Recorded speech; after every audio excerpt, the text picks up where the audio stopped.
Of it. We have producer Barbara Muschietti and director Andy Muschietti. Thank you so much for joining us, guys. Very nice to be here.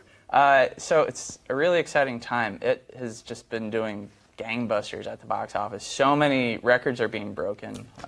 How does that feel now that you're finally... It feels very good, to be honest. It wasn't nothing like prepared us for such a big success, and it's pretty surprising. I think Barbara had a prediction. In my mind, there was not even a release, so I couldn't even. I thought I would work on this movie forever. But I think Barbara. I thought it would make. I had a premonition to get to 80 on the first weekend, and people told me you're insane. Don't do that to yourself. It's going to be painful when it doesn't.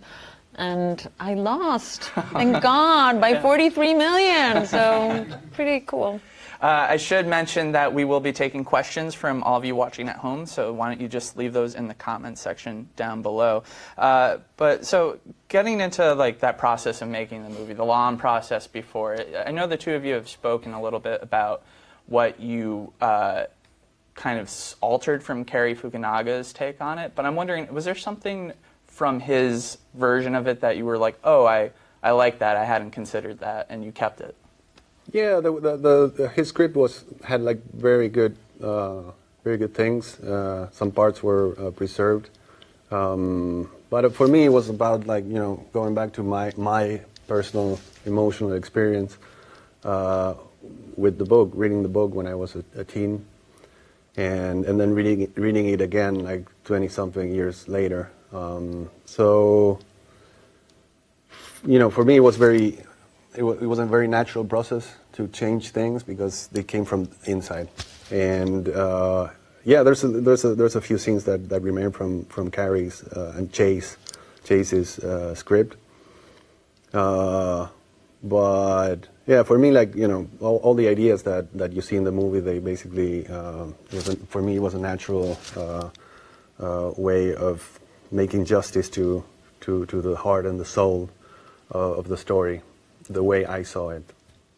And then Gary Doberman came on to the show, and with Andy they crafted. Yeah, Gary's fantastic. He did just such an amazing job.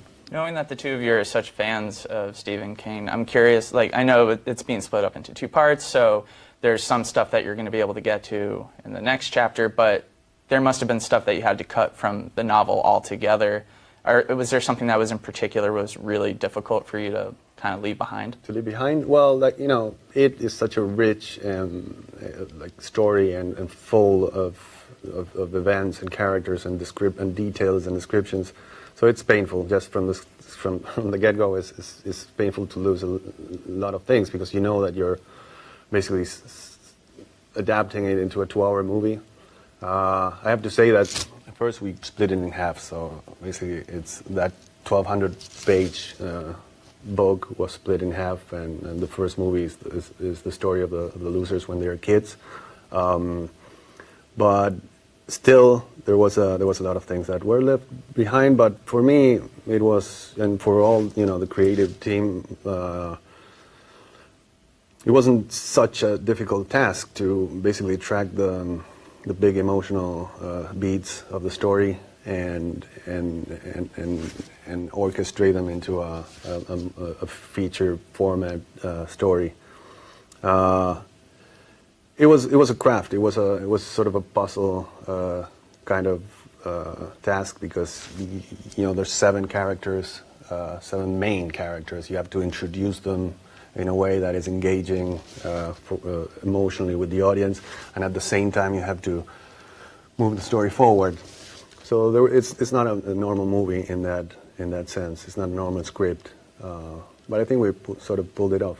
And then second, we still have part 2, chapter 2 that Andy and Gary are working on, and I think on the second part there's going to be the chance to bring some of the stuff that was left out of part 1, and gonna be interesting. Yeah, specifically, if you ask me what I'm heard more that I couldn't put there, is the clubhouse.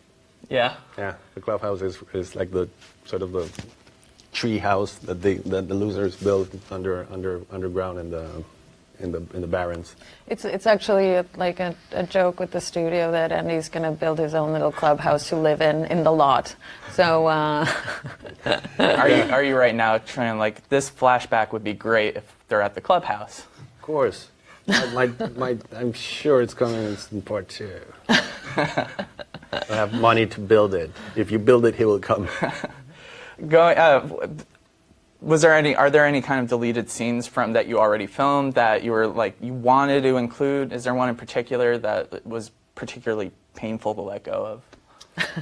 I think that there's a great scene which is it's a bit of a payoff of a thread of the Stanley Uris plot, which is the bar mitzvah, in which he basically delivers a speech against all predictions, all expectations in the room. He just goes on with a speech that is completely unexpected and is basically blaming all the adults of Derry. And it has a great resolution. We'll put it out on the extras for sure. Awesome. Yeah. Very cool. Or in the director's cut. That's right. Yeah, we're gonna do a director's cut. Oh yeah, so, really? Yeah. Do you know how much more footage would be included? We were told this morning, so Okay. he needs to think about it. Yeah, but probably there will be probably an extra 15 minutes. Very good. Very good. Nice. For hardcore fans who didn't get enough of the masterpiece. You were you were talking about the 7 leads that you were working with. There was a great cast of kids that you were the Losers Club were a bunch of winners. And so I was just curious though, like it made me think of the Exorcist, where there's they had Linda Blair saying some pretty blue language that she would get kind of obscene at points. And so I was with Finn Wolfhard especially. He had some pretty raunchy jokes in there. Was it ever awkward when you were saying? What do you mean, raunchy? I would repeat them. I would, but I've been told by multiple people I'm not allowed to. But I'll say it. No. You guys are lucky we're not measuring. Was it ever awkward working with kids and being like, okay, so you're going to say this really, or was it just, were they just actors that you were working with? My instinct told me that these guys, when I was like casting, when we were casting a movie, I wanted to find not only like characters who look and have who look like the characters, and also like have like talent and skills, but I also wanted the characters to be built in the actors, like share the DNA of the characters, and it was a a bit of a long task to find them, but finally they came, like the losers came together. I'll say one thing, that they loved swearing, and to the point where we have to tell them, guys, there's not one line where you're not swearing, we have to tone this down.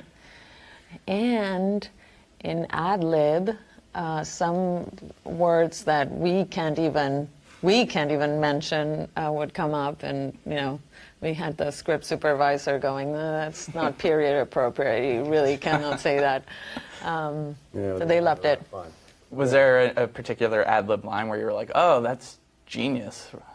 There's every day there was something, but unfortunately we have to pick, like in the edit room is like, okay, we have to pick, because I like to make the scene grow and work with,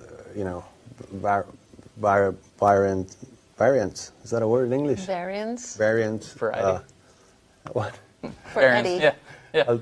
I like to make alternative takes and be open to what happens on the day, on the scene, and basically give the freedom to the actors to go if the scene requires it, just to like improvise and stuff.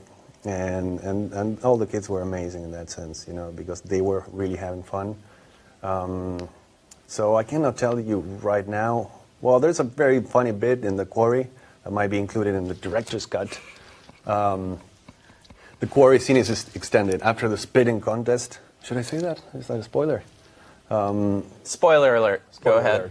they're on the cliff, the edge of the cliff, and they don't, they just like you're having a spinning contest, and then they have to jump, and then Beverly shows up.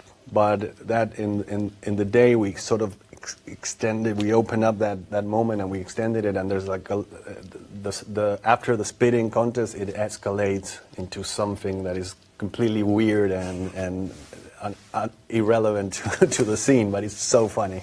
Awesome. Because Jack Grazer playing Eddie, he does something that is like completely bonkers.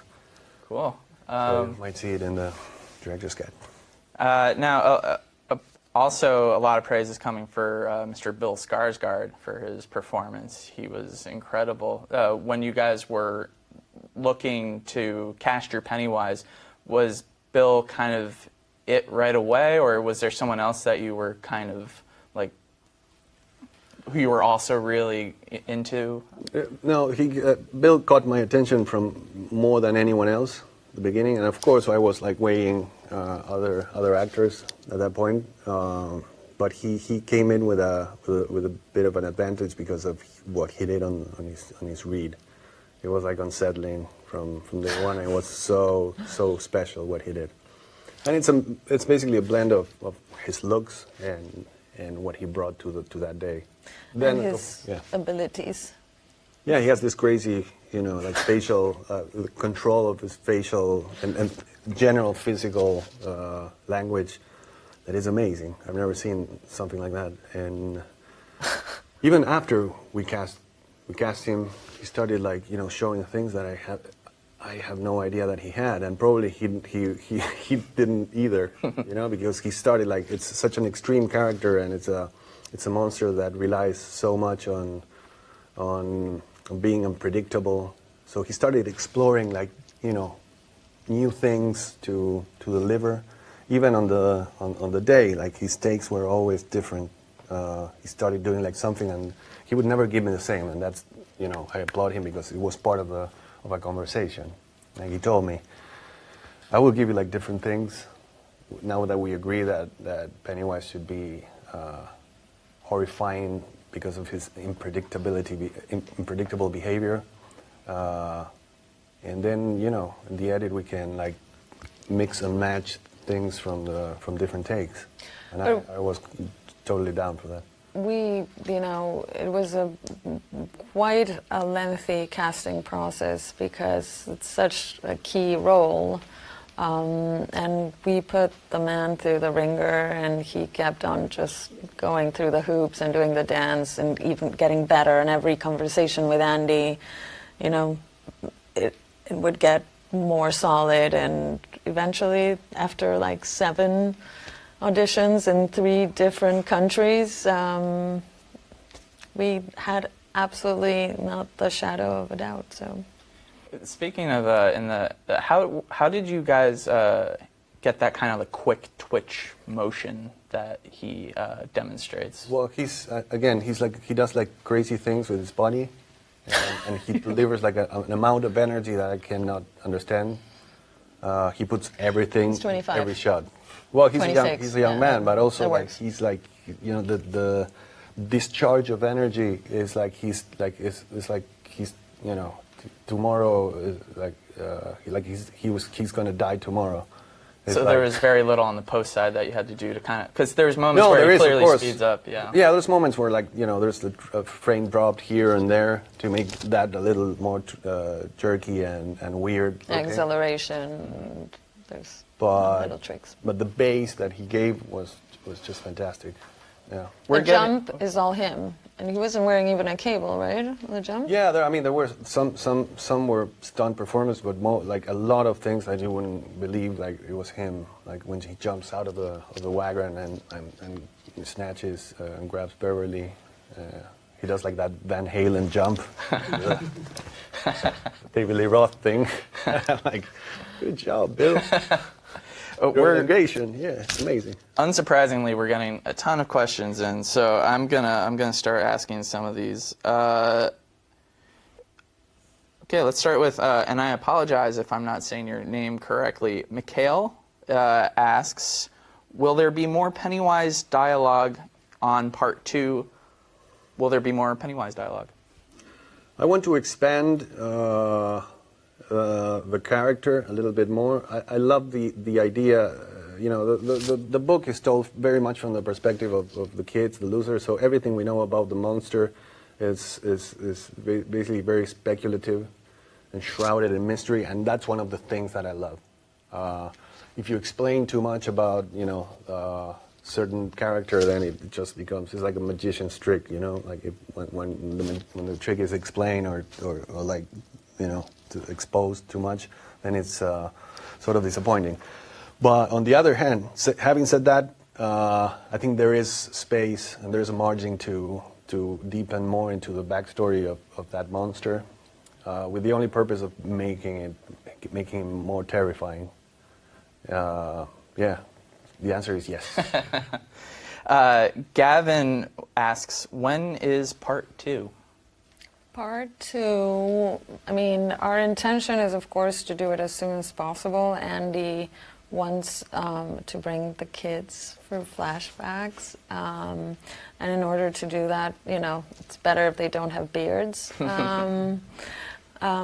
We're all, all the producers, the studio, Andy, everybody wants to do it. So we just have to get the planets aligned. Gary and Andy are working hard on the story, so. So is it kind of an outline at this point of more than a script? Yeah, definitely. I mean, we're speeding things, but we have an outline that we all like. My idea with the flashbacks is more like recovering that dialogue between the two timelines that I love so much in the book, and also playing with that pre-existing emotional engagement with the loser and their younger version. And it's not just flashbacks. It's just like I want the summer of '89 to play a main role in the main plot. Enough. We want people to go see it. Can't tell the movie. I know the two of you said that it's going to be just one movie, not split into 2 parts. But is there any part of the back of your brain where you're like, oh, we could do part 3 with an older generation of actors, like with a completely new story? Is that seed even in there, or is it just?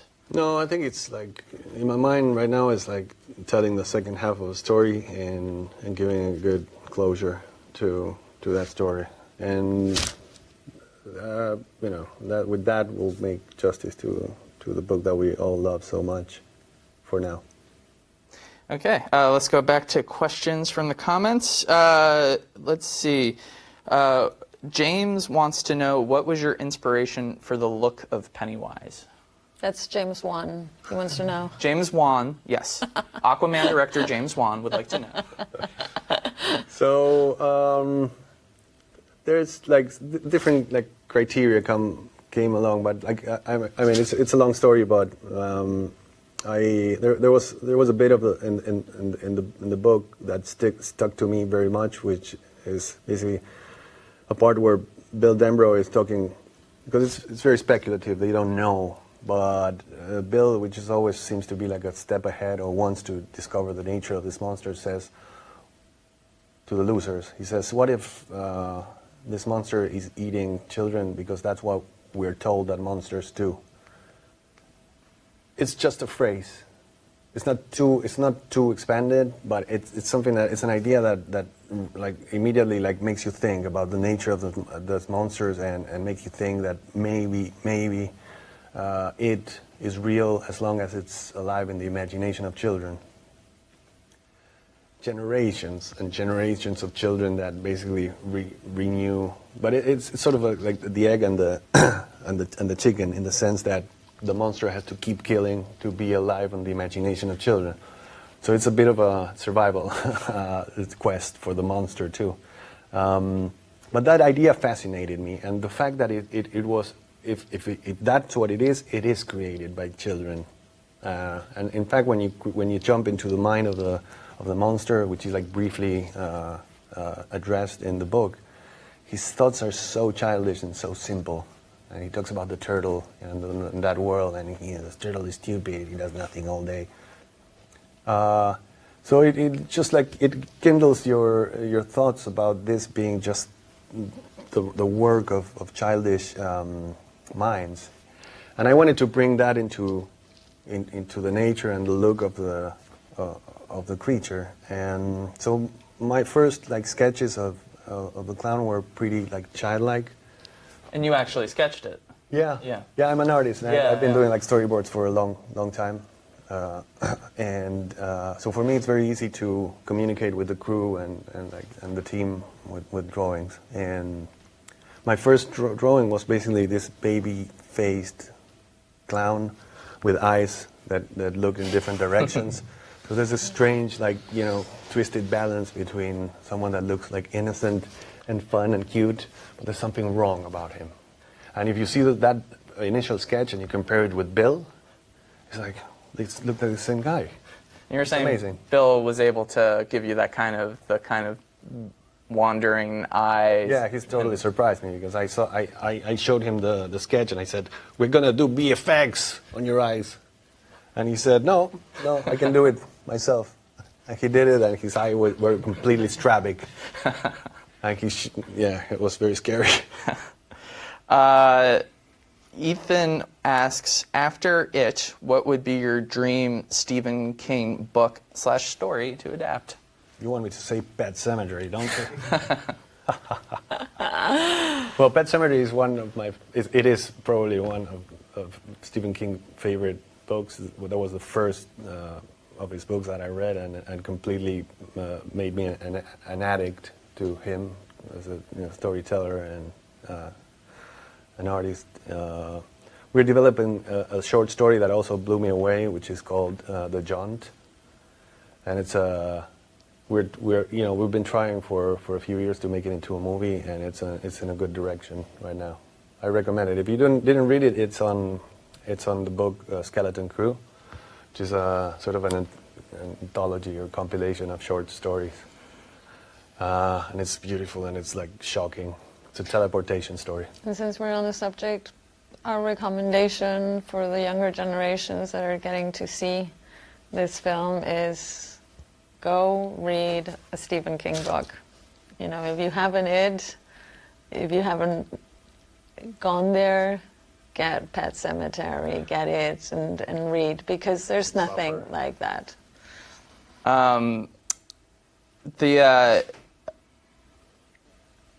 The two of you actually have quite a few adaptations in the works. You have, or at least they're at least rumors at this point, if not confirmed. You also are working on Lock and Key at the moment. You have. That's very real. We're shooting in October, so that's that's very real. Which is a creation of Stephen King's son, Joe Hill. Yeah. Mm-hmm. Yeah, Joe Hill is an incredible, talented writer, and.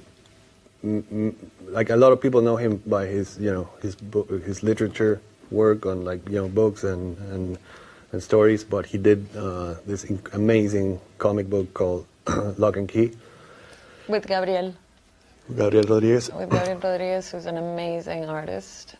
And and he basically invited us in after watching it. He's one of the biggest fans of the movie. We're getting the high sign to wrap it up, so I'm just going to ask, I know I would love to talk to you guys forever, but I'm going to ask just one more quick question. It comes from Jordan. He hears that Chapter 2 is going to be darker. Is that true? Can you get any darker? Really, Jordan? It's, this is about a bunch of adults that are trying to retrieve their memories. And but that does not mean that the tone of the original movie will be serialized. Is that a word? I love, part of the engagement with the emotional engagement with characters and story has a lot to do with humor, and these are the same characters. And we have Finn, we have Richie. We have Eddie, and we have Ben, and they're all part of Mike. Mike. Well, we have all the losers, but Beverly. What I'm saying is that there's like characters that will not lose their humor, and and I love the tone.